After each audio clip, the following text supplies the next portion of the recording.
de 2020. Sejam bem-vindos a mais um culto da Igreja Batista Água Viva. Hoje é dia de EBD, agora pela manhã, e nós queremos convidar você a conosco louvar a Deus, adorar o nome de Deus nessa manhã bonita de domingo. Vamos começar o nosso culto orando ao Senhor nesse instante.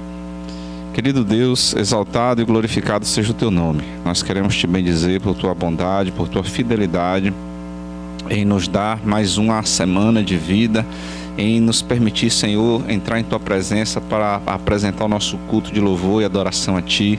Nós te imploramos nessa hora que tu recebas o culto que prestamos, que tu possa, Senhor, nesse dia, durante todo esse dia, falar ao nosso coração, ministrar ao nosso coração. Que esse dia seja marcado por tua presença poderosa em nossas vidas. Nós te louvamos, te adoramos, te bendizemos, declaramos que tu és Senhor e não há outro além de ti. Bendito seja o teu nome para sempre. Essa é a nossa oração em nome de Jesus. Amém e amém. Vamos cantar o hino Louvor. É assim, começar cantando.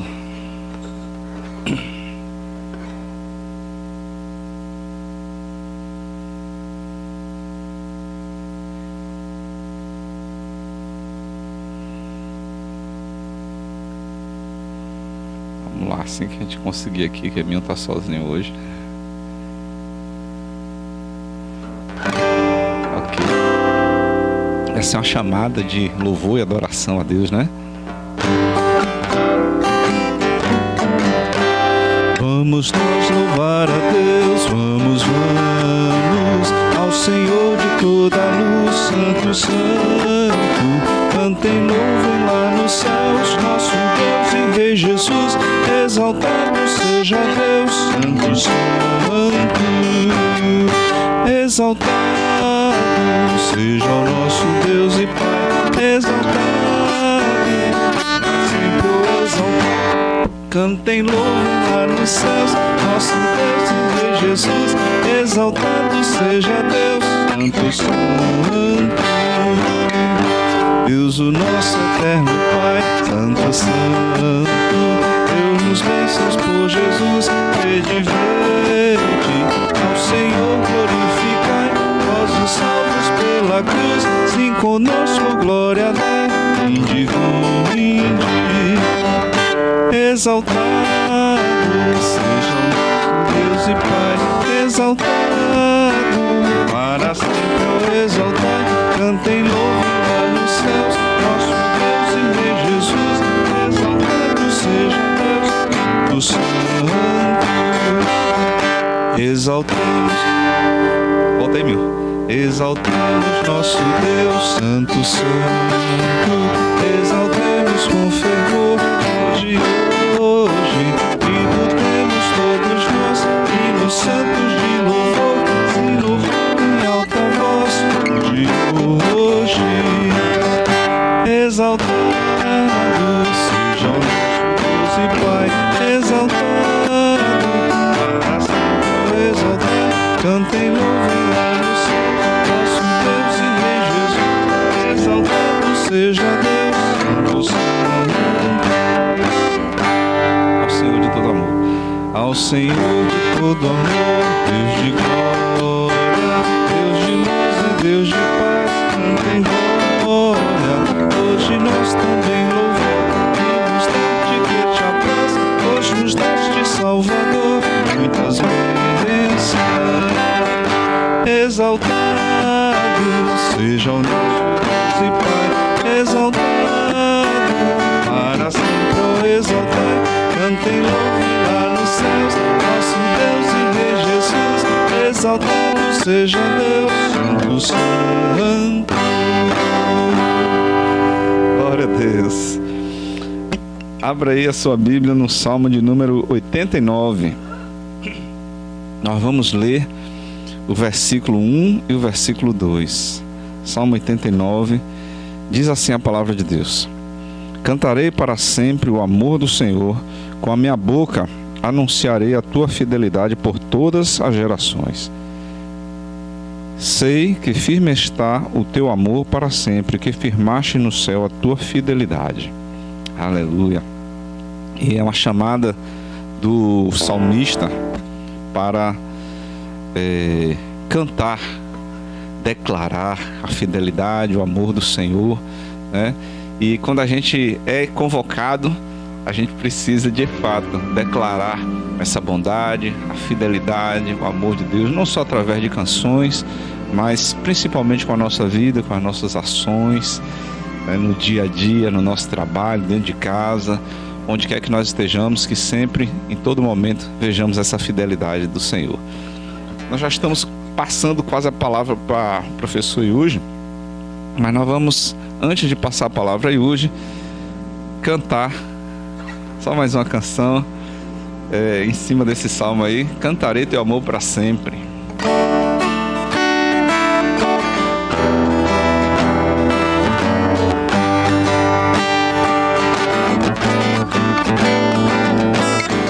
Dos montes corre para o mar, eu rio de amor por mim. Eu abrirei meu coração, deixando tua cor entrar. Eu magro por te pertencer, levantarei as minhas mãos. O teu amor me alcança e me faz louvar-te. Cantarei teu amor para sempre. Cantarei teu amor para sempre. Cantarei teu amor para sempre. Cantarei teu amor para sempre. Os montes correm para o mar, eu rio de amor por mim. Eu abrirei meu coração, deixando tua cor entrar. Eu te pertencer, levantarei as minhas mãos. O teu amor me alcança e me faz louvar-te. Cantarei teu amor para sempre. Cantarei teu amor para sempre. Cantarei teu amor para sempre. Cantarei teu amor para sempre. Coração exultar e de alegria eu canto. Se o mundo conhecer a ti, ele se encherá com a tua alegria. Cantarei teu amor para sempre. Cantarei teu amor para sempre. Cantarei teu amor para sempre. Cantarei teu amor para sempre. Aleluia, que nós possamos sempre declarar o amor, a bondade, a fidelidade, a misericórdia do Senhor. Aleluia. Bom, hoje nós vamos continuar o estudo na EBD do livro Cristianismo Puro e Simples. O professor Yuji já está ali, mas só queria fazer uma chamada aí para vocês, que à noite o nosso culto será presencial lá na IBAV, né, com transmissão pelas redes sociais, para aqueles que não puderem comparecer. Queremos convidar você a estar conosco às 18 horas aqui pelas redes sociais ou presencialmente, se você quiser nos dar o prazer da sua visita, lá na Igreja Batista Água Viva, que é a rua Rubens Vaz Sampaio, 241, ali no bairro São José. Ficaremos muito felizes com a sua presença, com a sua visita. Hoje também teremos a celebração da Ceia do Senhor. É um momento de confraternização, de louvor, de adoração ao nosso Deus, e é um memorial especial para os cristãos relembrar a morte e a ressurreição de Jesus Cristo. Professor Yuji, bom dia, graça e paz, seja bem-vindo. Você está bem? Bom dia, pastor, tudo bem aqui, graças a Deus. Só não estou lhe ouvindo.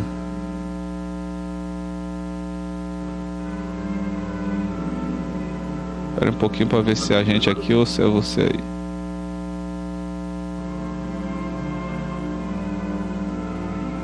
Tá me ouvindo? Sim, sim. Pronto, agora estamos ouvindo bem. Tá bom aí? Tá, o áudio tá jóia. Hoje eu mudei o sistema aqui para ver se melhorava. Vou fazer o audiovisual pelo celular e usar o computador para compartilhar. Eu preciso que Bill me autorize aí. a compartilhar minha tela.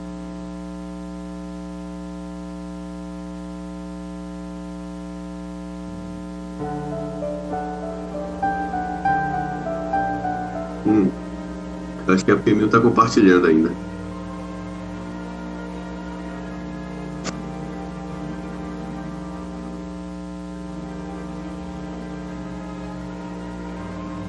Agora, oi.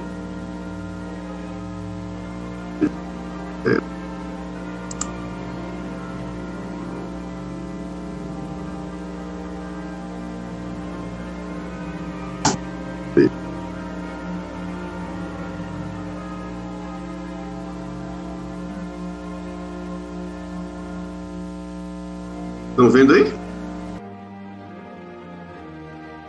Bom, a gente vai começar mais uma EBD, né?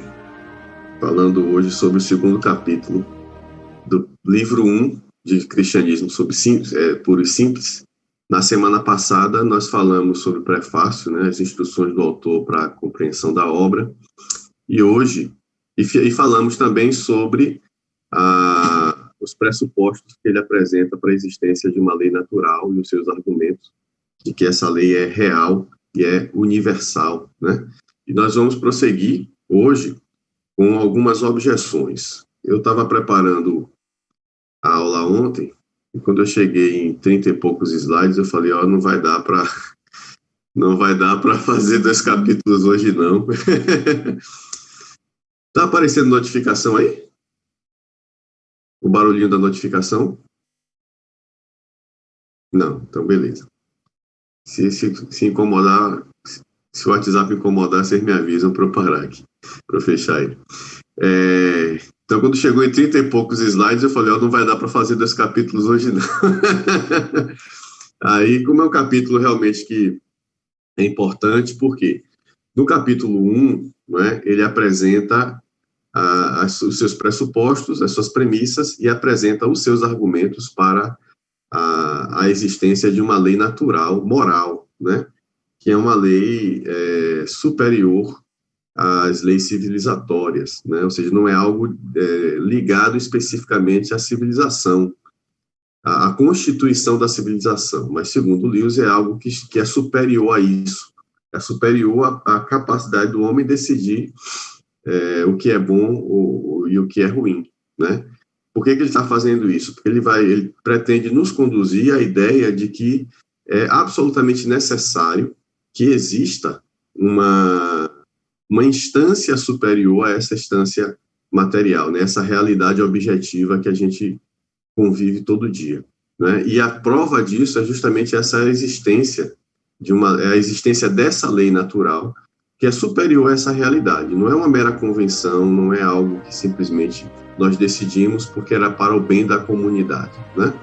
Então, ele apresenta isso, e no capítulo 2, ele vai apresentar algumas objeções. Então, o capítulo 2 completa o capítulo 1 nessa parte mais introdutória, né? Onde ele estabelece o núcleo duro da sua tese.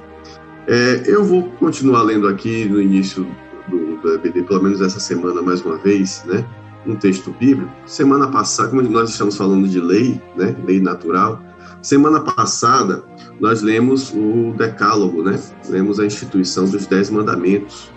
E eu quero ler com os irmãos hoje a extensão moral desses 10 mandamentos, né, que é basicamente o que Lewis está fazendo, né. Ele estabelece no capítulo 1 uma lei moral, e no capítulo 2 ele estende essa compreensão para além do processo civilizatório, né? E aqui, no capítulo 5 de Mateus, Jesus está fazendo algo semelhante, mas na verdade até superior ao que Deus faz, né? Jesus está apresentando os 10 mandamentos como uma lei que todo ser humano deve seguir, mas ele diz que quem quer ser, né, como eu, ou seja, quem quer ser cristão, né, quem quer me seguir, tem que fazer mais do que a lei manda, né? Então ele começa dizendo assim no versículo 17: não pensem que vinha abolir a lei ou os profetas, não vinha abolir, mas cumprir. Digo-lhes a verdade, enquanto existirem céus e terra, de forma alguma desaparecerá da lei a menor letra ou menor traço, até que tudo se cumpra. Né? Se a gente observar bem, o que Jesus está falando é justamente sobre a realidade, não é? Do certo ou do errado, a realidade daquilo que nos leva à vida e daquilo que nos leva à morte, né? O certo e errado não é algo tão transparente quanto parece ser, e Lewis vai falar isso nesse capítulo, né? Mas ele está dizendo assim, não, existe sim normas morais, né? Que todo ser humano deve seguir, e até enquanto existe céu e terra, né? Isso quer dizer, segundo Apocalipse, né, quando esses céus e essa terra passar, existirão novos céus e novas terras. Então, enquanto existir céu e terra, quer dizer, até a eternidade, não será abolida essa lei, né, que está específica nos 10 mandamentos, mas que Deus traz para a gente como algo que pertence a toda e qualquer civilização minimamente organizada. E ele continua, todo aquele que desobedecer a um desses mandamentos, ele está falando agora especificamente a lei mosaica, ainda que nos menores, e ensinar os outros a fazerem o mesmo, será chamado menor no reino dos céus. Mas todo aquele que praticar e ensinar estes mandamentos será chamado grande no reino dos céus. Então aqui Jesus está fazendo a transição, né, entre o reino humano, né, entre aquilo que Moisés instituiu e aquilo que ele mesmo vem inaugurar, né, o reino dos céus entre nós. Pois eu lhes digo que se a justiça de vocês não for muito superior à dos fariseus e mestres da lei, de modo nenhum entrarão no reino dos céus. Mais uma vez o contraste aqui, a lei mosaica, né, e a falsidade ou a hipocrisia dos mestres da lei, que cumpriam a lei por causa do medo da punição, mas não entendiam verdadeiramente o seu significado. Então quem quiser entrar no reino dos céus tem que exceder a justiça dos fariseus e dos mestres da lei. Vocês ouviram o que foi dito aos seus antepassados, não matarás, e quem matará estará sujeito a julgamento. Então Jesus aqui dá um exemplo, né, de um mandamento que é o não matarás, e ele diz como esse mandamento é reinterpretado no reino, né? Isso aqui é o que está lá na lei, a lei escrita. Isso aqui é o que diz a consciência do cristão. Mas eu lhes digo que qualquer que se irar contra seu irmão estará sujeito a julgamento. Ou seja, não é necessário nem que se mate o irmão, né? Também, qualquer que disser a seu irmão racá será levado ao tribunal. E qualquer que disser louco corre o risco de ir para o fogo do inferno. Portanto, se você estiver apresentando sua oferta diante do altar e ali se lembrar de que seu irmão tem algo contra você, deixe sua oferta ali diante do altar e vá primeiro reconciliar-se com seu irmão. Depois volte e apresente sua oferta. Né? Jesus está aumentando o sarrafo. Né? Quem acompanha esportes aí, né, principalmente salto em altura, né, o pessoal começa pulando ali em torno de 2,80 m, 3 metros. No final da competição, o sarrafo já está lá em, sei lá, perto de 4 metros e pouco, né? Os recordistas estão nesse nível aí. Também 4 metros, eu acho que é muito, né? Não dá para pular assim, não. Mas, enfim, né? O sarrafo é justamente aquele, não sei se é uma madeira, um limite, né? Que fica no topo, né, e que o saltador tem que passar por ele sem derrubar. Então, aumentar o sarrafo quer dizer que está aumentando o nível da competição, né? Está aumentando o nível dos atletas também, né? Somente os bons mesmo, os caras, né, de alto nível conseguem fazer isso, né? Passar por um sarrafo mais alto. Então, os mais fracos, os menos preparados, os que não estavam em um bom dia, acabam ficando pelo meio do caminho, derrubam o sarrafo e são eliminados da competição, né? O último, né, aquele que consegue passar com o sarrafo mais alto, normalmente é o campeão. É o que Jesus está fazendo. A lei, como o próprio apóstolo Paulo fala, nivela os seres humanos, né? Ela vai dizer, ó, isso pode, isso não pode. Quem fizer isso que não pode, né, pela lei, deve ir a julgamento e ser punido pela sua falha. Aí Paulo vai dizer que isso também define, né, a nossa maldade, né, porque A gente sabe o que não deve fazer e mesmo assim faz. A gente sabe o que deve fazer e mesmo assim não faz. São os pecados de comissão e os pecados de omissão, né? A gente faz o que não deve e deixa de fazer o que deve, mesmo sabendo o que é certo, que deveria fazer ou não, né?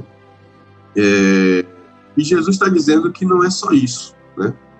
Isso aí é para qualquer um, mas para quem quer entrar no reino dos céus, o sarrafo é mais alto. Então não é só você cumprir a lei por medo daquilo que pode acontecer com você por descumprir a lei, né? Por causa da punição. Mas é porque há algo superior a isso. Então não basta eu não matar o meu irmão, né? Se no fundo do meu coração eu já odeio ele, isso é equivalente a matar ele, né? E algo acontece dentro de mim por causa disso, né? Então eu vou ser punido não apenas por executar o ato, mas também por desejar fazer o mal, né? E ele diz, não adianta você dar a sua oferta se você odeia o seu irmão antes de dar a sua oferta. Deus não quer isso, né? Deus não quer a sua oferta de ódio. Antes de você dar a sua oferta, vá se reconciliar com seu irmão e depois você oferta com o coração limpo. O que é que Jesus Cristo está querendo dizer com isso? Não faça as coisas porque você tem medo do inferno. Faça as coisas porque a sua consciência diz o que é certo e o que é errado para você, né? Então, Lewis agora vai expandir também o nível da discussão dele, quando ele vai apresentar para a gente as objeções aos seus argumentos, né? Ele vai dizer, algumas pessoas, né, enviaram cartas para mim, me dizendo que isso de lei moral pode ser instinto gregário, pode ser convenção social, né?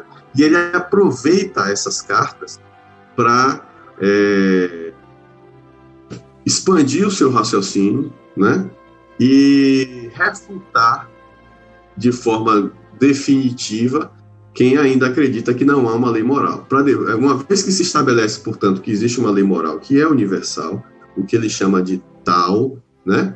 O Tao que a gente discutiu na semana passada, que é um conceito oriental de algo que conduz a vida para a verdade, né? E que aproxima você da realidade última, né? Então esse Tao é universal, está presente em todas as culturas, em todas as épocas. Enquanto eu estava fazendo isso, eu me lembrei de uma banda que tinha lá em Salvador, acho que era uma banda do pessoal da UFBA, chamava Fulano de Tal. E eu não cheguei no show não, mas parecia ser uma coisa interessante. Então, voltando aqui para as nossas anotações, a primeira coisa que ele vai falar, portanto, é que existiram algumas pessoas que comentaram, né, e que fizeram questionamentos. Repare como é importante a ideia do questionamento. Normalmente a gente acha que se a pessoa gosta da gente, ela não vai nos questionar, né? Se a pessoa quando a pessoa nos questiona, a pessoa tem o único objetivo de nos derrubar, né? E em tempos de rede social, né, basta a pessoa apresentar uma opinião contrária que ela já é cancelada, né? Já é bloqueada do seu Instagram, Facebook, né? Lá no limbo, na zona fantasma, né? Porque a gente está tão acostumado, né? A gente está sendo tão mimado, né? Nós somos seres humanos hoje tão cheios de vontade, né? Minha avó que fazia isso, dizia isso, né? Esse menino tá cheio de vontade, né? E o remédio dela era sandália. Hoje em dia a gente vive uma sociedade em que está todo mundo cheio de vontade, né? Perdeu a noção da realidade, e aí basta que alguém nos contrarie, ou seja, que alguém apresente uma opinião contrária, isso já é tomado como uma afronta, né? Quando, na verdade, as pessoas civilizadas não costumam reagir dessa forma, né? As pessoas civilizadas, quando efetivamente discordam, né, se sentem até na obrigação de apresentar os seus argumentos, né, para fazer o contraponto. E as pessoas civilizadas entendem que o contraponto é importante para a evolução do pensamento, né? Hoje em dia, até na ciência, a gente já tem dificuldade de ouvir o contraponto, né? Você vai numa banca, se o orientador, ou se o arguidor, né, discute alguma coisa com quem está sendo arguído, isso pode ser levado até pelo lado pessoal, né? Eu já passei pela experiência de um aluno reclamar comigo porque o trabalho dele, né, que ele tinha feito com tanto amor e carinho, estava cheio de correções. Aí eu falei, então não precisa mais de mim, né? Já que eu não posso mais corrigir o seu trabalho, né? Então chame outra pessoa para te ajudar, né? Já que tudo que você faz está certo. Essa é a mentalidade dos dias de hoje. Repare que Lewis, como uma pessoa, né, civilizada, que viveu outros tempos, né, outras regras de convivência, ele trata com muita naturalidade isso. Ele vai dizer, algumas pessoas questionam a lei moral proposta, na verdade eu estou dizendo isso, né? Algumas pessoas questionam a lei moral proposta por Lewis como sendo algo dissociado do processo civilizatório. Basicamente ele vai trazer dois argumentos que foram cartas. Naquela época não tinha comentário em rede social, talvez se fosse no Instagram ou no Facebook ele tivesse uma reação diferente dessa, né?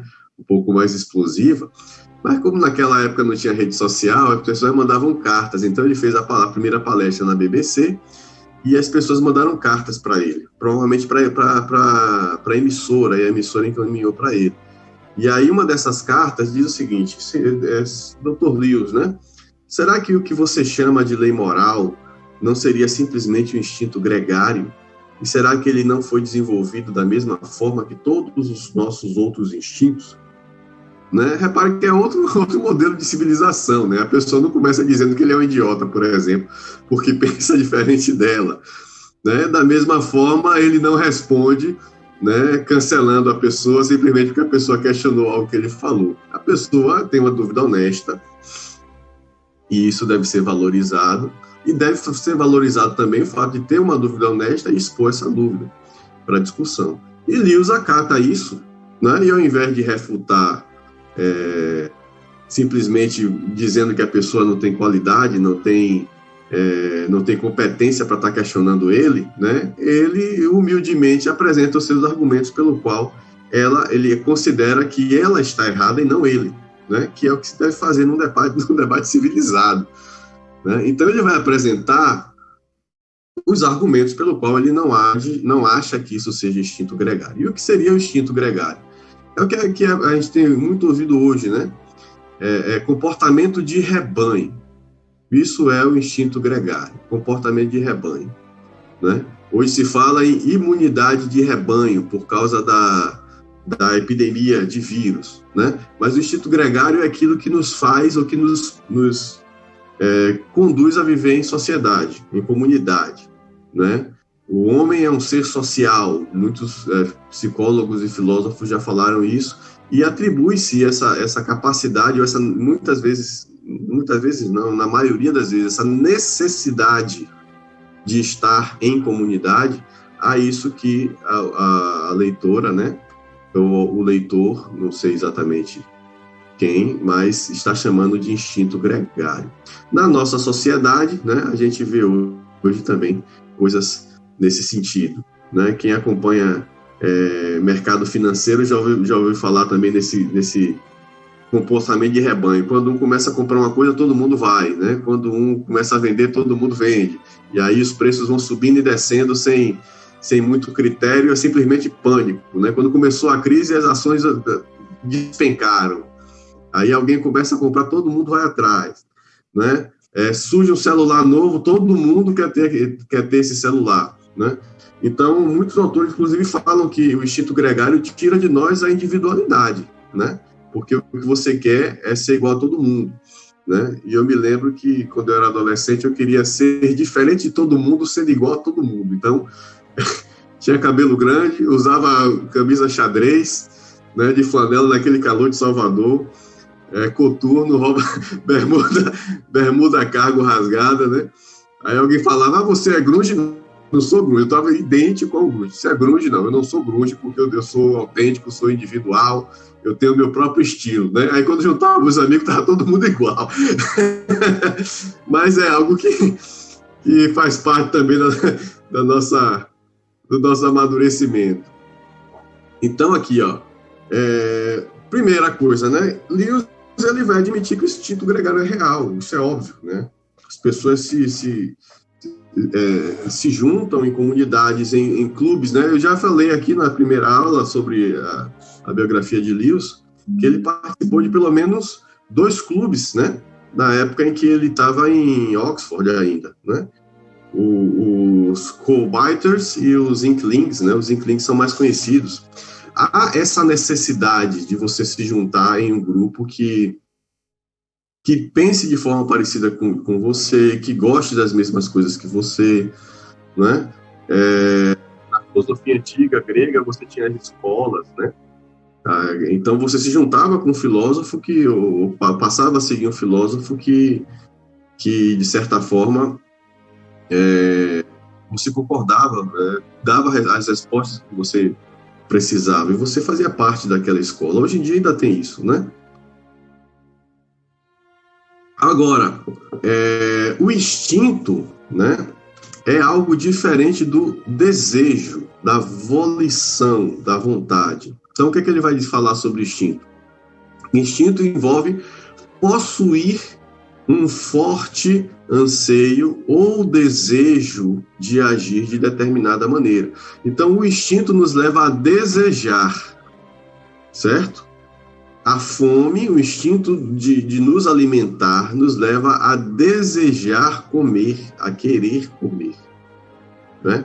O instinto sexual nos leva a desejar fazer sexo, a querer fazer sexo, né? O instinto de luta, né? Aquela história da luta, fugir ou lutar, né? O instinto de luta, em determinadas circunstâncias, nos faz, né, ter o desejo de agredir, né? Quem nunca passou por isso, tem até um memezinho, né? Melhor rir do que agredir, né?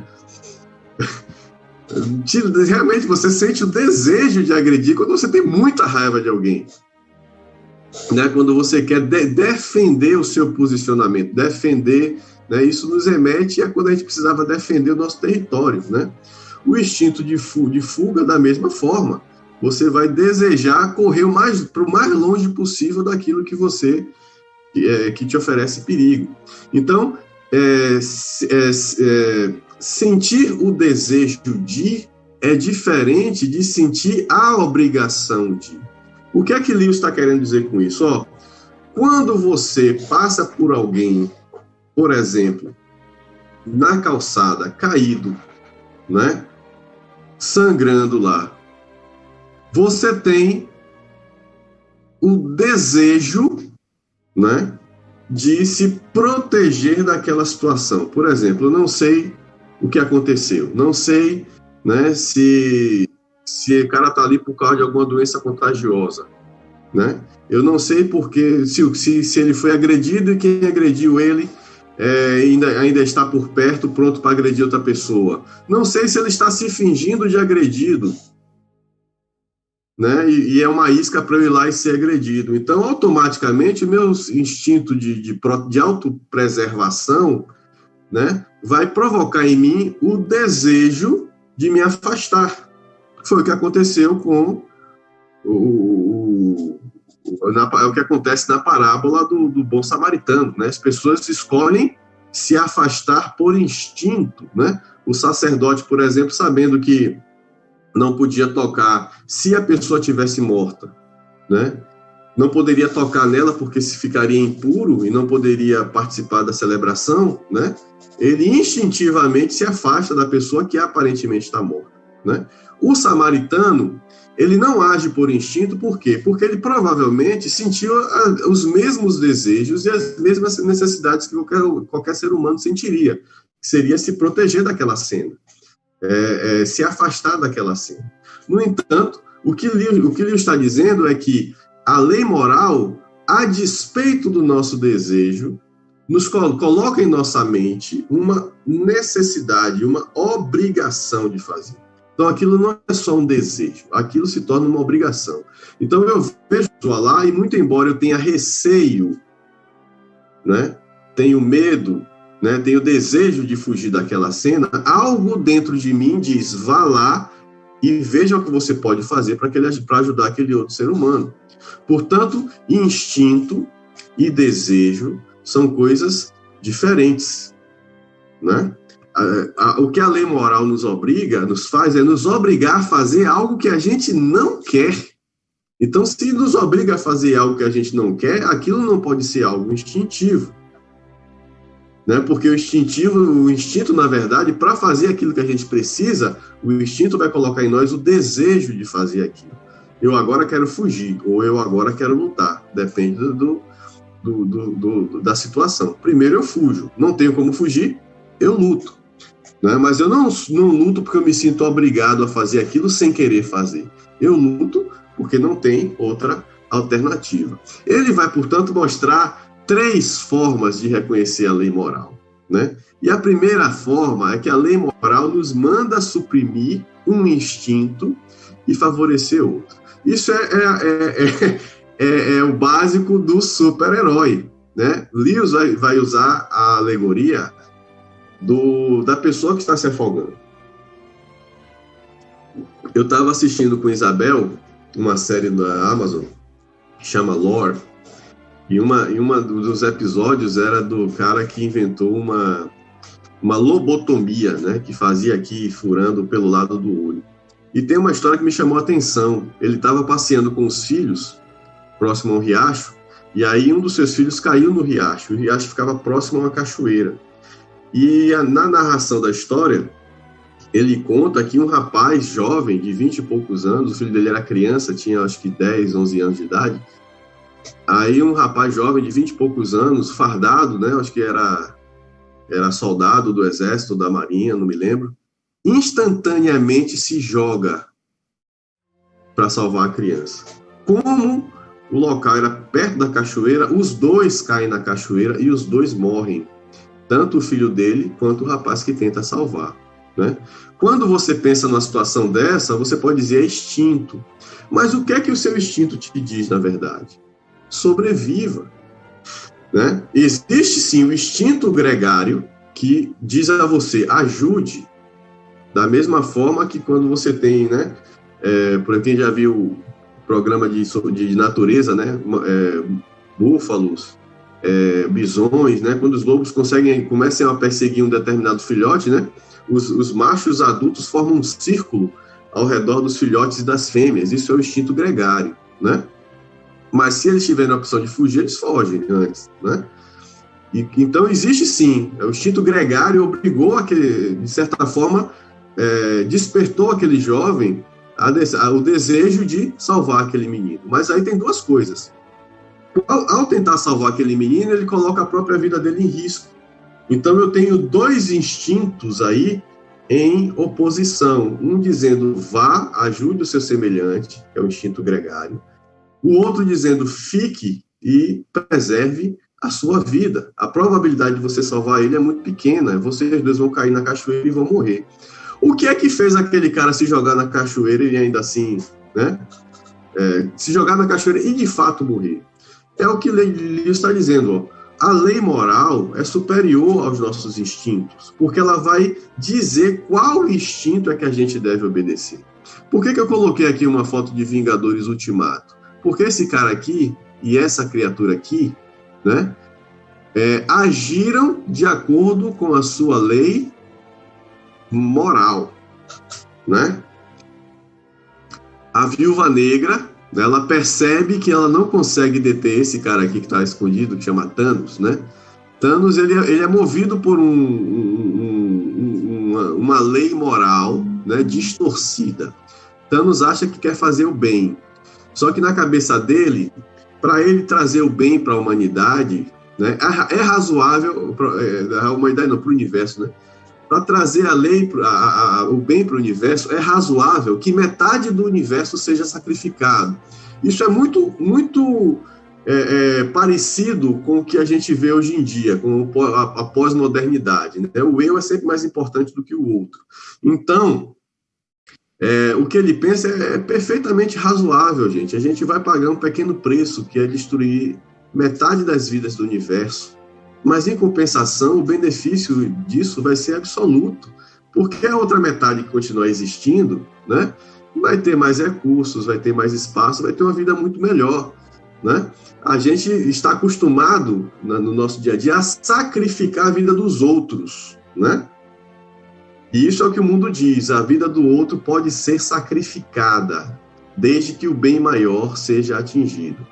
Esses dois aqui pensam diferente, eles pensam assim, ó, eu não posso sacrificar a vida do outro, porque eu não tenho esse direito, mas eu posso sacrificar a minha própria vida. Qualquer coisa parecida com o que Jesus Cristo fez por nós, o que ele exige que a gente faça pelos outros, não é mera coincidência. A gente tem que pensar que quando esses caras foram criados, né, eles foram criados numa cultura extremamente influenciada pelo cristianismo. Por mais que eles tentem, né, e por mais que os autores dos filmes e dos quadrinhos tentem afastar essa realidade dos quadrinhos, ainda há um cristianismo, pelo menos cultural, que permeia tudo, né? E, particularmente, a gente vê, né, nesse filme Ultimato, como a ideia de moral cristã, não a ideia de moral, né, desse cristianismo cultural também, que é bem nocivo às vezes, né? Mas a ideia de moral cristã de acordo com aquilo que Cristo ensinou está bem presente. O que é que Natasha faz, né? O melhor amigo dela quer morrer para conseguir uma das joias, a joia da mente. É a da mente, né, Pedro? Se eu estiver falando errado, me corrija. Para conseguir a joia da mente, né? Ou é a joia da alma? É a joia da alma, tá vendo? Era pra você me corrigir e eu mesmo me corrigi.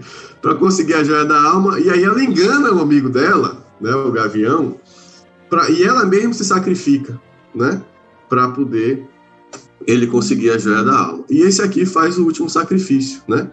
Ele consegue a manopla do infinito com todas as joias, né? Ele poderia não fazer o que ele fez, porque ele sabia que se ele fizesse ele ia morrer.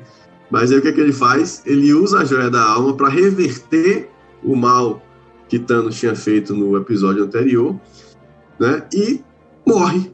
Será que ele não sabia que ia morrer? Sim. E será que o instinto de sobrevivência dele não disse para ele, não faça isso porque você vai morrer? Claro que disse. Mas ele não seguiu os instintos, ele seguiu a lei moral, né? Ele sacrificou a própria vida porque ele sabia que aquilo era necessário. Ou ele colocou a própria vida em risco porque ele sabia que aquilo era necessário para o bem da sua comunidade. Então, a lei moral nos faz suprimir um instinto, que muitas vezes é o instinto mais forte, em detrimento de outro, que é justamente o que acontece no exemplo que Lewis dá, né? Ajudar alguém em perigo, mesmo que isso coloque a minha própria vida em risco, né, é uma prova de que a lei moral é superior aos instintos, é diferente dos instintos, né? Nesse caso, nós devemos suprimir o desejo de fugir e seguir o impulso de ajudar. Segundo Lewis, essa coisa, olha só, que faz você julgar entre dois instintos e que decide qual dos dois deve ser encorajado, não deve ser propriamente nenhum deles. Não é o próprio instinto que me diz o que eu devo fazer, ou qual deles eu devo escolher. Os dois instintos estão competindo entre si. Portanto, deve haver alguma coisa superior que faz a arbitração. E ele aí vai dar o exemplo do piano, né? A lei moral nos diz nos diz qual é o tom que devemos tocar, ao passo que nossos instintos não passam de teclas. Se você não sabe o que significa essa divisão de teclas pretas e teclas brancas, né? Você não vai conseguir tirar nenhum som aqui razoavelmente apreciável desse instrumento, né? Então, o piano por si só não tem função se não existir alguém que saiba tocar, né? Agora, uma vez que a pessoa saiba tocar, ele sabe que precisa seguir uma regra de harmonia, um tom, né? Uma vez que se estabelece o tom, aí o cara vai saber quais são as teclas que ele precisa tocar e quais são as teclas em que ele não deve nem esbarrar, né? Nesse sentido, o tom é a lei moral. É o que vai dizer, ó, isso deve ser feito em detrimento daquilo. Suprima o desejo de fugir e fortaleça o desejo de ajudar. Outra coisa, a lei moral sempre nos manda encorajar o impulso mais fraco. Isso é uma sacada genial. Por quê? Porque quando o correto é o impulso mais forte, você não precisa raciocinar, você simplesmente faz. Agora, quando o correto é o impulso mais fraco, por exemplo, o meu impulso mais forte é correr, mas o meu impulso mais fraco é ajudar. Se eu corro, automaticamente a lei moral entra em ação. Ele vai dizer, você é covarde. Porque aquela pessoa precisava de sua ajuda e ao invés de você ajudar, você correu. Eu segui o meu impulso mais forte.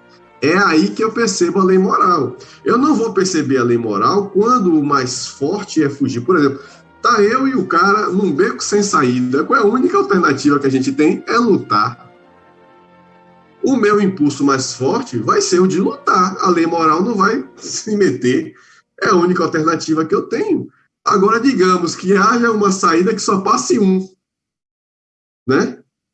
Aí o meu impulso mais forte é passar por aquela saída antes da pessoa que está comigo.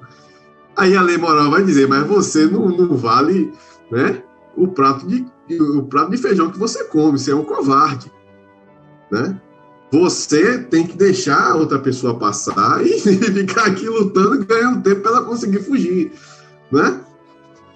A lei, a gente só vai perceber a lei moral quando ela precisa encorajar o impulso mais fraco. Então, é uma sacada genial, né? Quando dois instintos entram em conflito, qual é o lógico? O mais forte deve prevalecer. Todavia, nos momentos em que estamos mais conscientes da lei moral, é justamente porque o instinto mais fraco precisa ser fortalecido.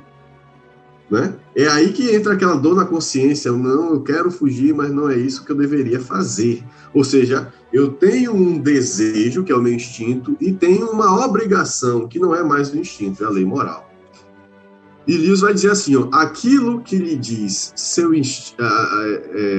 seu instinto gregário está adormecido, desperte-o, né? Ó, você precisa ajudar o seu semelhante, e você não está tendo consciência disso. Não pode ser o próprio instinto gregário.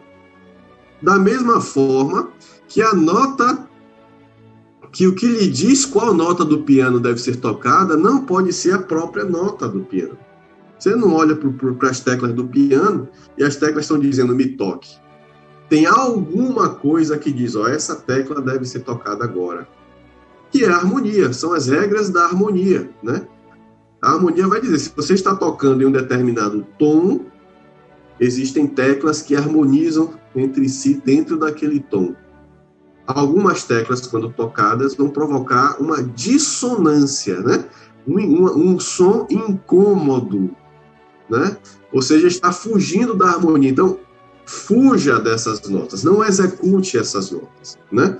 A lei moral é essa racionalidade, não necessariamente essa racionalidade, mas se converte na forma de um raciocínio quando diz, ó, não é certo isso que eu estou fazendo. É errado, eu preciso fazer outra coisa.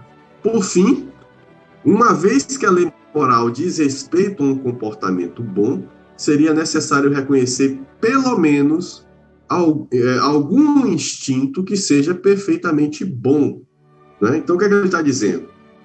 Essa talvez não seja a mais forte ou não seja a mais convincente, né? Porque ele usa um pouco mais de filosofia aí ontológica, de ontologia aí, o princípio do ser das coisas, né? E ele vai dizer o seguinte, ó, se a lei moral sempre me conduz ao que é bom e a lei moral é um instinto, isso significa dizer que, por natureza, né, os instintos devam ser, em alguma medida, organizados em instintos bons e instintos maus, né? Mas o que ele vai depois demonstrar para a gente, e o que é óbvio, na verdade, é que o instinto vai provocar reações boas ou más em função da situação. Não há nenhum instinto que seja completamente bom, né?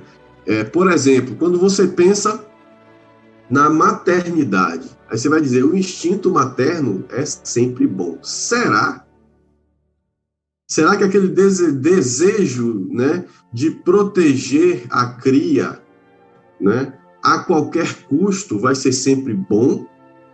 Me parece que a nossa sociedade contemporânea tem demonstrado que não, né? E Samitiba já escrevia, aliás, é o título de um livro dele, Quem Ama, Educa. Né? E educar, muitas vezes, é expor a dificuldades. Né? Não há, entre os nossos impulsos, nenhum que a lei moral já não tenha mandado suprimir e nenhum que ela já não tenha nos dito para encorajar. Qualquer instinto, em determinadas situações, vai ser adequado e em outras vai ser inadequado. Eu estou lembrando aqui de um caso que passou no jornal de duas crianças que estavam brigando e o pai segurou a criança que estava batendo no seu filho para que o seu filho descontasse o que tinha recebido. Ele está agindo de acordo com o seu instinto paterno, proteção da sua cria. Né? Se sua cria foi ofendida, o que é que ele quer? Que a sua cria, que o seu filho se defenda. Agora, é razoável que um adulto interfira, né, na briga entre duas crianças dessa forma? O que é que ele está ensinando a seu filho? Né? Quando ele segura uma criança para outra bater. Né? Ele está agindo de acordo com o seu instinto, e não há nada que se reprimir ele nesse sentido. Mas será que isso é razoável? Será que isso é adequado para aquele momento? Né? Então, um instinto que é perfeitamente aceitável, né? Que todo mundo poderia dizer, não é um instinto bom, em determinadas circunstâncias, se concretiza, né, de forma completamente inadequada. E ele vai dizer, estritamente falando, não existe essa coisa de impulsos bons e maus. Se não existe essa coisa de impulso bom ou impulso mau, então não faz sentido a gente dizer que o instinto gregário é bom, ou que o instinto gregário que a lei moral é um instinto gregário apenas. Porque a lei moral sempre vai nos conduzir a fazer aquilo que a gente entende que é o certo, né? Então, aqui, dois exemplos, né, que normalmente a gente tem em lados opostos do espectro. O instinto materno. Será que o instinto materno é sempre bom? A gente já viu que não, né? Por analogia, inclusive, com o instinto paterno em um caso real. O instinto de luta, de agressão. Todo ser humano tem um instinto de agressão. Será que o instinto de agressão é sempre ruim? Quem não reconheceu, isso aqui é a companhia Easy, retratada numa série da HBO chamada Band of Brothers, baseada em fatos reais, né? Esses caras lutaram na Segunda Guerra Mundial, desde o desembarque da Normandia até a ocupação de Berlim, né? Até a queda de Berlim, né? Ou seja, em toda a regra da Europa. Esse cara aqui é o capitão, né? Ele é o major, na verdade. Ele começa como tenente. O comandante dele morre antes de desembarcar, né? Eles são paraquedistas, né? Então eles chegaram antes do desembarque da Normandia. O capitão morre e ele assume a obrigação de ser o líder desse grupo, né? Um grupo muito maior, que são os que chegaram no final. Quando acaba a guerra na Europa, automaticamente ele pede para ser transferido para o Pacífico. Os caras passaram 1 ano e meio, né, vendo miséria, matando gente, lutando contra os alemães. E assim que a Alemanha se rende, ele pede para lutar no Pacífico, porque os japoneses ainda não tinham se rendido. Ele maximizou, isso é baseado em fatos reais, né? Ele realmente existiu, todos esses aqui realmente existiram. ele maximizou o seu instinto de agressão. Por quê? Porque ele compreendia que precisava lutar aquela guerra. Né? E eu trouxe esse exemplo, inclusive, porque faz parte do contexto que Lewis vive e escreve esse livro, que é o contexto da Segunda Guerra Mundial. Né? Muita gente que diz que foi provavelmente a única, ou talvez a última guerra justa desse mundo. Né? Não sei se a gente pode chegar a dizer isso. Né? Mas, de fato, você tinha o nazismo, que corria, né? Tinha realmente a possibilidade de dominar toda a Europa. Tem o livro do Philip K. Dick, chama The Man in a High Castle, inclusive uma série da Amazon, e que o Philip K. Dick é o mesmo cara que escreveu o livro que deu origem a Blade Runner, né? Ele vai construir um mundo em que os alemães efetivamente ganharam a guerra, né? Então você tem agora o Reich, que é a Europa, e tem o Império Japonês do Pacífico, né, que inclui inclusive os Estados Unidos. Então esses caras lutaram para evitar que isso acontecesse. Agora você não luta isso, né, com seu instinto materno. Porque você vai ver o alemão de 19 anos, de 17 anos, de 13 anos, né, na juventude hitlerista. E se você é um pai de família aqui, ó, você vê um alemão lá de 13 anos com a arma na mão querendo te matar, você vai preferir morrer do que ser morto pelo alemão. Né? Nesse caso, a agressão e o patriotismo falaram mais alto, e quem mandou foi a lei moral, e não simplesmente o instinto. Voltemos ao piano, uma homenagem aqui ao irmão Lucas, né? Bill Evans, aqui uma gravura de Bill Evans, pensando aqui, refletindo sobre as suas harmonias pianísticas. Por que a gente volta ao piano? Porque ele vai dizer, ó, não existem teclas certas e teclas erradas a priori. Né? Se você for para a harmonia moderna, inclusive você pode fazer música sem tom, né? Usando as 12 notas lá sem dificuldade nenhuma. Ou as 88 notas do piano, né? Sem dificuldade nenhuma. Mas a harmonia mais tradicional, convencional, né? A priori não existe as teclas certas e as teclas erradas, mas no instante em que você definiu o tom, algumas teclas passam a ser certas e outras passam a ser erradas. Nesse sentido, a lei moral não é um único instinto ou conjunto de instintos, mas sim algo que produz um tipo de tom, um tom que denominamos bondade ou conduta correta, que direciona os nossos instintos. Então aqui ele refuta, né? Definitivamente o argumento de que a lei moral não passa de um instinto chamado de instinto gregário. A lei moral não é um único instinto ou conjunto de instintos, porque ele, na verdade, direciona os instintos. Então, a lei não pode ser um instinto se ela tem a função de direcionar. Então, é como se a lei moral fosse a partitura que orienta o músico na execução das notas. As notas são os instintos, é aquilo que reage a um determinado estímulo. Então, eu toco o dó central, né, aciono lá a tecla do dó central, o martelinho vai bater lá nas cordas e eu vou perceber a reação daquela tecla ao meu estímulo, que é o dó. Né? Se eu pegar o lá central 440 Hz, né, vou ouvir lá a nota correspondente ao lá. Foi a resposta que a tecla deu ao meu estímulo, é isso que o instinto faz. Agora, quem me orientou a tocar aquela nota lá de 440 Hz? Foi a partitura, ou pelo menos a estrutura harmônica que eu estava utilizando. Né? A coisa mais perigosa que você pode fazer é pegar um impulso de nossa própria natureza e determiná-lo como regra a ser seguida a todo custo. Olha que interessante isso que ele está dizendo. Pois todos eles, sem exceção, têm o poder de nos transformar em demônios se o estabelecermos como guias absolutos. Né? E ele vai dar um exemplo. Se você deixar de lado o senso de justiça, logo estará quebrando acordos e forjando evidências pelo bem da humanidade e se tornando, no final das contas, uma pessoa cruel e traiçoeira.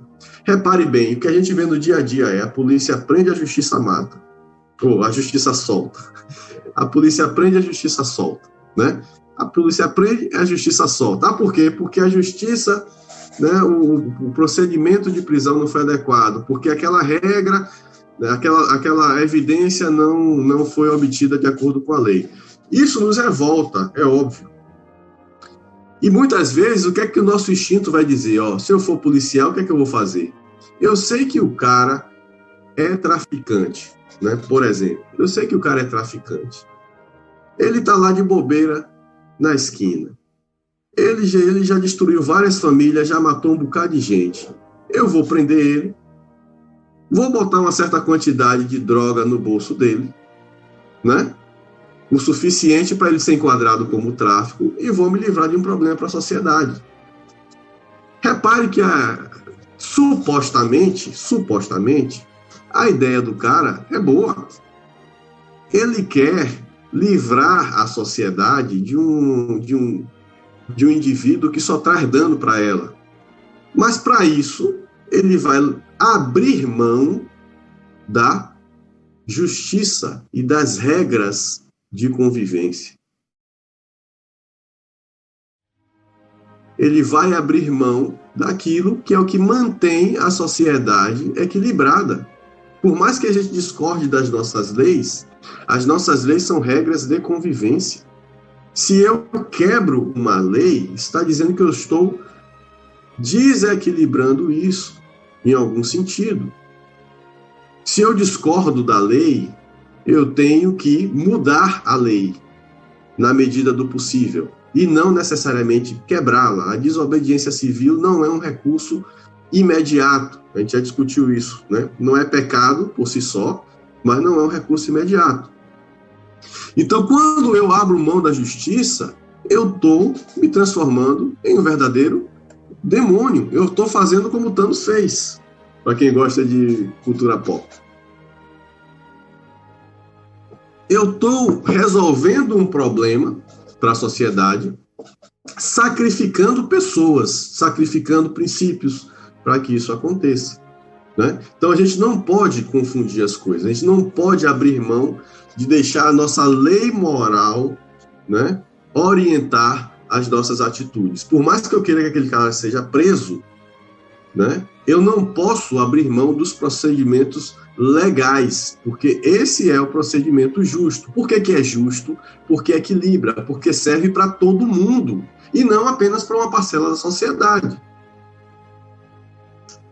A priori, é para isso que serve o nosso sistema judiciário, para garantir que todos os cidadãos tenham os mesmos direitos, sejam eles pessoas boas ou ruins, mesmo porque muitas vezes, né, o conceito de bom ou ruim é mais subjetivo do que eu gostaria. Outra pergunta, outra objeção. Será que o que você chama de lei moral não é apenas uma convenção social? Algo que nos foi incutido pela educação? Porque realmente eu aprendi na escola bíblica dominical, aprendi com os meus pais e aprendi na escola formal, né, que não devia roubar, que não devia agredir as pessoas gratuitamente, né, não devia matar. Eu aprendi isso na escola. Se eu tivesse sido criado em uma ilha deserta, provavelmente eu agiria mais de acordo com os meus instintos do que de acordo com a minha consciência. Então, se eu preciso de alguma coisa e não tenho, eu roubo de quem tem. Era assim que eu faria para sobreviver. E aí ele vai dizer o seguinte, essa hipótese, né, já começa com uma confusão. Que confusão é essa? De que se eu aprendi algo em sociedade, aquilo é uma construção humana. Não é sempre assim. Existem evidências de coisas que eu aprendo porque estou em comunidade, mas que não dependem de uma convenção, não foi algo que o homem historicamente construiu. Ele dá o exemplo da matemática, né? Eu aprendo matemática. Óbvio que algumas regras da matemática são criações, né? As convenções da matemática, o número em si, né? Os sinais de operação, são construções humanas, né? O simbolismo matemático foi o ser humano que criou, né? A nossa base decimal não foi a nossa sociedade que construiu, e não precisaria ter sido assim. Outras sociedades usaram bases diferentes.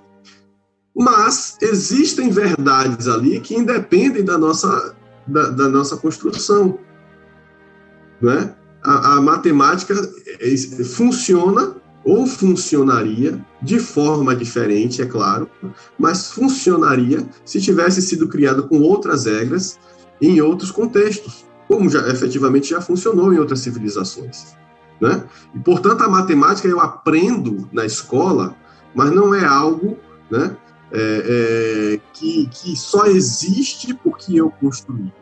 Na verdade, o que a humanidade percebeu é que existe uma lógica matemática na natureza. E essa lógica matemática, que é anterior ao conhecimento objetivo dela, né, que faz com que a matemática funcione independente do lugar, independente da cultura, né? A lei moral é algo semelhante a isso, é o que ele vai discutir, né? Todos nós aprendemos a tabuada na escola. Já uma criança que tivesse sido criada numa ilha deserta não a conheceria. Mas, certamente, não se pode inferir disso que a tabuada seja uma simples convenção humana. Algo que os seres humanos tenham inventado para si e poderiam ter feito diferente se o desejassem. Eu lhe uso o exemplo da tabuada, mas isso vale para os princípios da matemática, né? As operações matemáticas, né? É o que a gente chama de lei, né? A lei da natureza. Não é algo que a gente constrói, é algo que a gente observa e normatiza. O que é que a gente constrói como humanidade? Teoria. Então, quando você aprende na escola a lei da gravidade, você não está aprendendo algo que o ser humano inventou. Você começa a aprender algo que o ser humano inventou quando você começa a estudar a teoria da gravitação universal. Aí, quem inventou foi Newton. Newton não inventou a lei da gravidade, né? Se ele inventasse, a gente poderia abolir. Por exemplo, ia poupar dinheiro agora aqui com bomba, que eu vou ter que trocar, para jogar a água do tanque de baixo no tanque de cima, né? Se eu pudesse abolir a lei da gravidade, eu faria isso sem gastar energia. Não posso abolir a lei da gravidade. Muito embora nem sempre a humanidade teve consciência dela. E você, como eu, aprendeu isso na escola. Agora, quando eu começo a teorizar sobre a lei, né? Aí Newton desenvolve a teoria da gravitação universal. Aí sim, aí Einstein depois vai dizer que não é bem assim. O problema não é a força da gravidade, é a curvatura do espaço-tempo, essas coisas todas. Isso aí é outra história. Aí realmente pode ser diferente. Inclusive, se a gente encontrar um alienígena, né, como o povo acredita em disco voador, né, um alienígena que conseguiu fazer um disco voador e chegar aqui em tempo útil, em tempo hábil, ele pode explicar para a gente uma outra física que não essa que a gente conhece. Algumas objeções ainda, ó. A questão é, a qual dessas classes pertencem à lei da natureza humana? Ele vai dizer que provavelmente não, que certamente é a classe da matemática, e ele vai explicar duas coisas, ele vai usar dois argumentos para isso. Repare como ele não simplesmente diz, você não tem competência para me questionar. Ele vai explicar para a criatura por que ele está certo, e a pergunta dela não faz sentido. O tal, né? A gente já viu o tal, né? Seu caminho, né? Para o balanço, né? O equilíbrio. O que é que o tal... O que a gente viu sobre o tal? Embora existam diferenças entre essas culturas, elas não são significativamente diferentes, né? A gente viu, inclusive, alguns exemplos do tal na semana passada. E a outra ideia que isso aqui, portanto, ele não vai discutir, porque ele já introduziu no primeiro capítulo, e ele vai introduzir aqui uma outra ideia, que é a ideia de progresso moral. O progresso não quer dizer apenas mudança pura e simples, mas mudança para melhor. Muitas vezes a gente se confunde com isso, né? As cidades do interior sonham em ter uma fábrica, porque a fábrica traz progresso. Será que a fábrica vai trazer progresso ou vai simplesmente trazer mudança, né? Porque pode ser que mude, mas não para melhor. O exemplo disso são as grandes metrópoles. Violência, trânsito, poluição, né? Tem mais emprego? Às vezes sim, mas chega um momento que o emprego acaba também. Então, às vezes a gente acha que progresso é simplesmente modernizar as coisas, mas nem sempre a modernidade, muito menos a pós-modernidade, traz de fato progresso, traz mudança, mas não necessariamente progresso. Então ele deixa bem claro, né, como um bom filósofo amador, ele está estabelecendo as suas premissas. O que é que eu estou chamando de progresso? Estou chamando de uma mudança para melhor. Se nenhum conjunto de ideias morais fosse mais verdadeiro ou melhor do que o outro, não haveria sentido em preferir a moralidade civilizada à moralidade selvagem, ou a moralidade cristã à moralidade nazista. Primeiro, ele diz que progresso é algo que muda para melhor. Segundo, instintivamente, eu sei que existem modelos de moralidade que são bons e outros que são ruins, ou modelos de moralidade que são melhores do que os outros. E quando eu observo isso ao longo da história, eu vou identificando que os modelos posteriores, né, são supostamente melhores do que os modelos anteriores.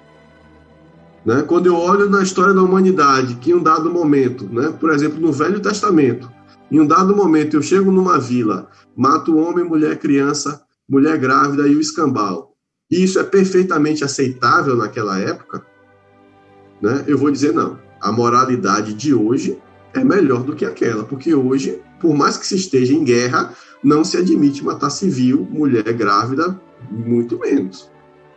Então eu já estou fazendo uma comparação aí, eu estou dizendo que o que eu entendo hoje como regra de guerra, né, é moralmente melhor do que a moralidade do Velho Testamento, das guerras de conquista e de povoação de Canaã. Né? Então eu estou dizendo o quê? Que houve um progresso moral na história da humanidade.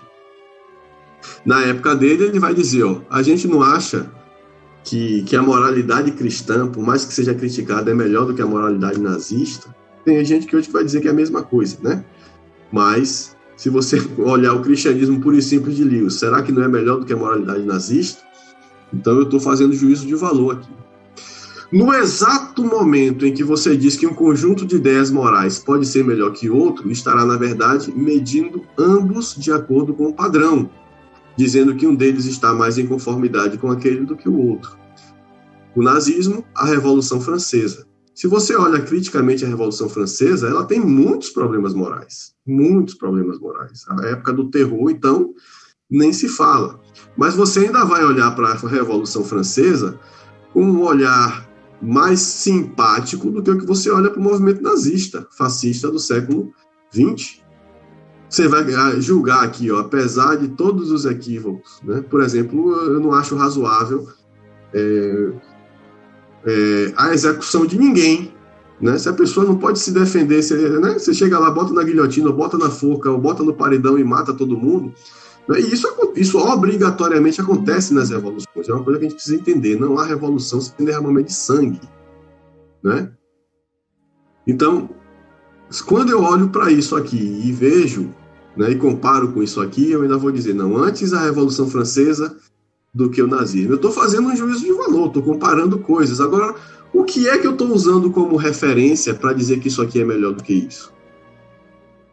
Isso aqui, meus queridos, meus jovens, é o padrão de quilo. Foi o último padrão físico a ser substituído por um padrão teórico, certo?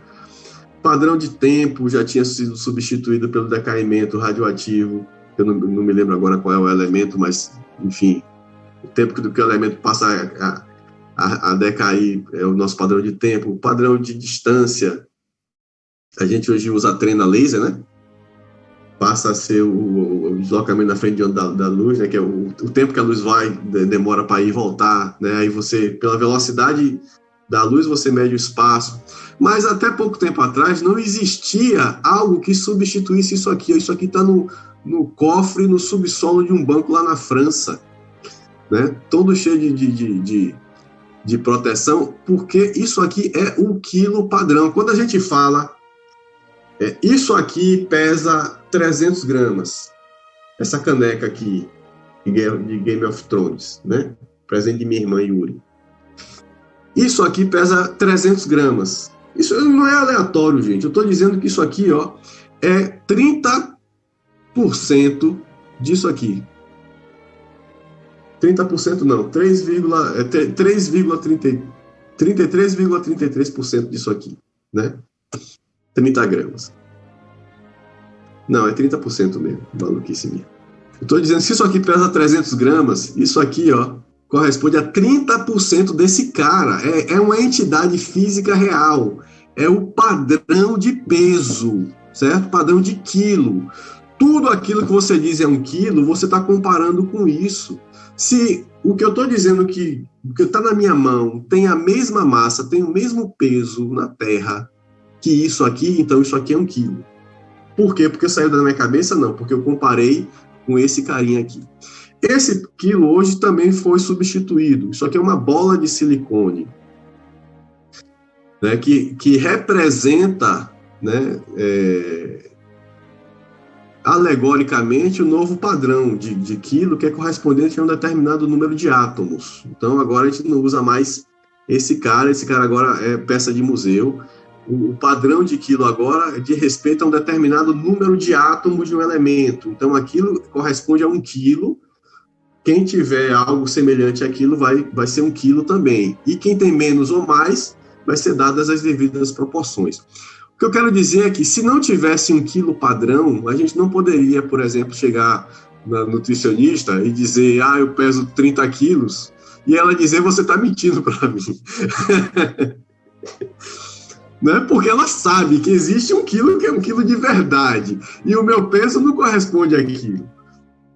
Você engordou? Não, na verdade eu aumentei de 50 quilos no padrão 1, né, para 25 quilos no padrão 2. Só que 25 quilos no padrão 2 corresponde a 80 quilos no padrão 1. Não existe essa confusão. Né, de eu chegar na minha nutricionista e tentar dizer, né, ludibriar isso. Você está falando de quilo, mas esse modelo de quilo é muito opressivo, né? Quem é você para dizer o que é 1 quilo?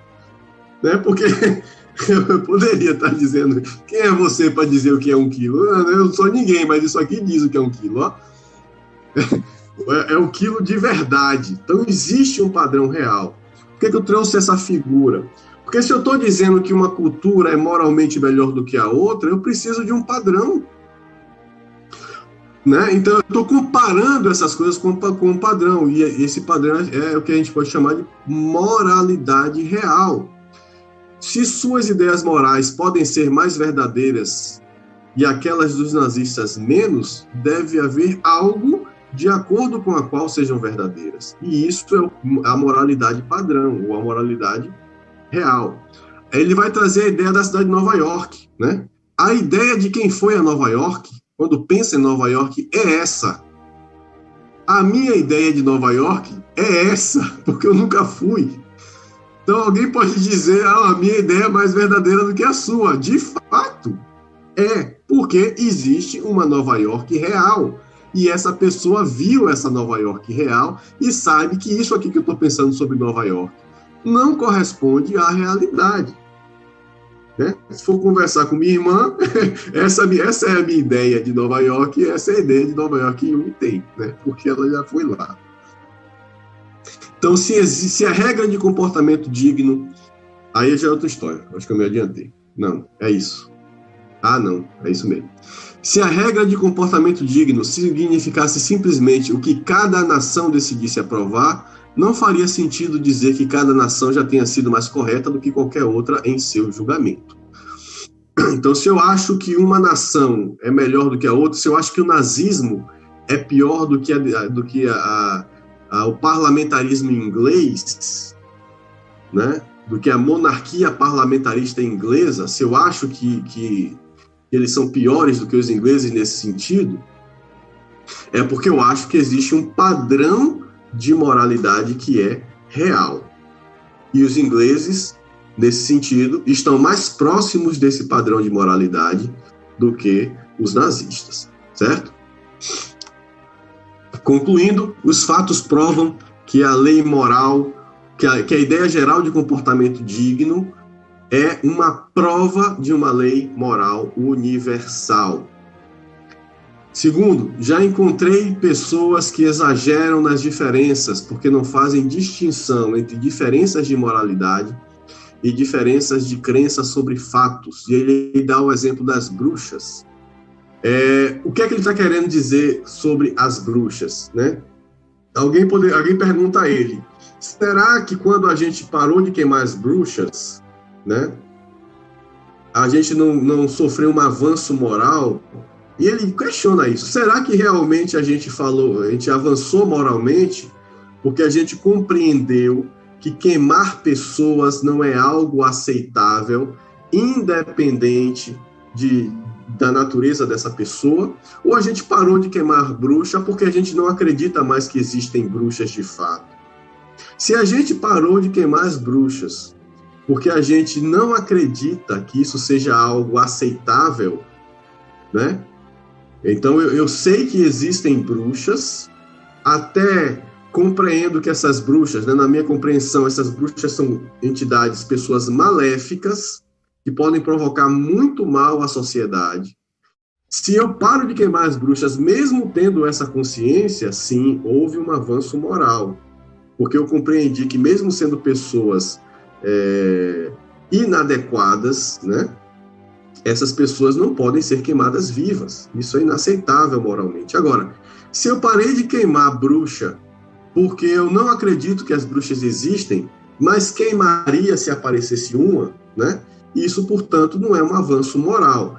Isso sim é relativo às crenças que são formadas na sociedade e que podem sim mudar ao longo do tempo. Crer em bruxa é algo que faz parte das crenças. Agora, queimar uma bruxa, pelo fato dela ser bruxa ou não, é algo que faria parte da evolução moral da sociedade. Então, a gente precisa também distinguir o que é crença e o que é fato a respeito da lei moral. E ele vai dar um exemplo também interessante. Ó. Você não considerar uma pessoa mais humana por parar de colocar se isso se devesse simplesmente ao fato de que ela não acredita que existam ratos. Eu não coloco ratoeira aqui em casa, não é porque eu não queira matar o rato, é porque eu não acredito que existe uma população de ratos aqui na minha casa que eu precise controlar. Né? Eventualmente pode aparecer um calunga aqui que vem da rua. Eu acredito assim, espero que eu esteja certo. Se eu estiver errado, minha mulher me mata. Né? Se eu acreditasse realmente que tinha rato em minha casa, eu tinha espalhado chumbinho e ratoeira em tudo quanto é canto. Então eu não faço isso porque eu sou misericordioso com os ratos. Eu faço isso porque eu não acredito que existam ratos que devam ser caçados aqui em casa, certo? Então ele termina assim. Repare que demorou mais do que eu gostaria, já são 10h24. Eu tinha até falado comigo, né, que eu ia fazer capítulos menores e postar esses capítulos em blocos. Semana passada a gente já fez isso, botou o prefácio e o capítulo 1 em blocos, em vídeos separados, mas eu acho que hoje não vai dar para fazer um vídeo muito pequeno, não. Os próximos, né, eu vou tentar, na verdade são complementos, né, desse raciocínio principal. Os próximos eu acho que a gente vai conseguir fazer em tempos menores, aí talvez dois videozinhos de 20 minutos, no máximo meia hora, para a gente poder postar separado. Mas por hoje é só, pessoal. Na próxima semana, se Deus quiser, a gente continua com o cristianismo puro e simples.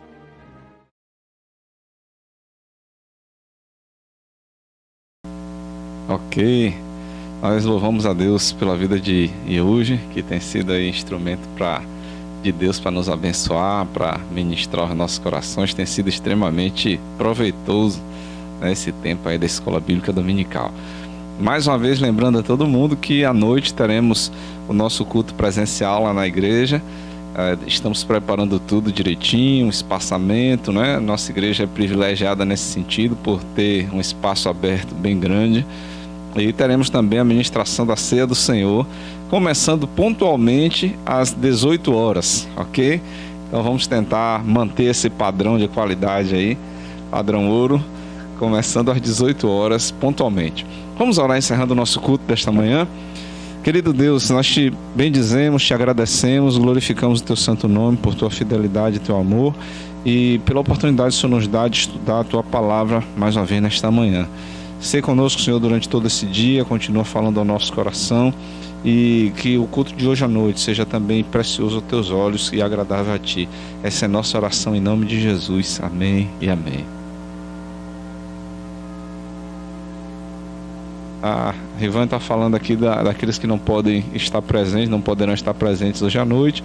Podem nos acompanhar pelas redes sociais. Se você quiser cear também online, né, você pode participar desse momento de ceia online, mas teremos a ceia presencial lá na igreja, tá bom? Deus abençoe a todos. Até logo mais, se o Papai do Céu assim permitir. Grande abraço. Tchau, tchau.